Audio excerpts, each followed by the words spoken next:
শুকুরের হাট উচ্চ বিদ্যালয়ে নবীন বরণ, কৃতি শিক্ষার্থী সংবর্ধনা, অভিভাবক সমাবেশ ও প্রতিষ্ঠাবার্ষিকী পালন। আব্দুল হালিম বিশেষ প্রতিবেদক। রংপুরের মিঠাপুকুর উপজেলার ৯ নং ময়নপুর ইউনিয়নের ঐতিহ্যবাহী শুকুরের হাট উচ্চ বিদ্যালয়ে নবীন বরণ, কৃতি শিক্ষার্থী সংবর্ধনা, অভিভাবক সমাবেশ, সাংস্কৃতিক অনুষ্ঠান ও ৮৩তম প্রতিষ্ঠাবার্ষিকী উদযাপন উপলক্ষে ৯ জানুয়ারি ২০২৫ বৃহস্পতিবার সারা দিনব্যাপী বিভিন্ন ধরনের আয়োজন অনুষ্ঠিত হয়।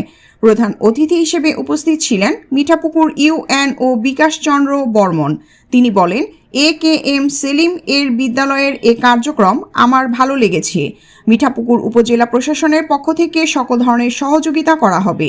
অত্র প্রতিষ্ঠানের অবসরপ্রাপ্ত প্রধান শিক্ষক ম জাহাঙ্গীর কবিরের সভাপতিত্বে বিশেষ অতিথির বক্তব্য রাখেন উপজেলা মাধ্যমিক শিক্ষা অফিসার মোহাম্মদ মমিন মণ্ডল ও লিলি কেমিক্যাল কোম্পানি লিমিটেডের স্বত্বাধিকারী বিশিষ্ট শিল্পপতি সমাজসেবক AKM সেলিম। তিনি বলেন, এই বিদ্যালয়ে গেট, মসজিদ, পাঠাগার, মেয়েদের কমন রুম, 7টি পায়খানা সহ 56টি আইটেমের কাজ নিজস্ব তহবিল থেকে করেছি। সব মিলে প্রায় কোটি টাকা খরচ হয়েছে। প্রিয়াঙ্কা মল্লিক, আলোকিত টিভি নিউজ ডেস্ক, ঢাকা।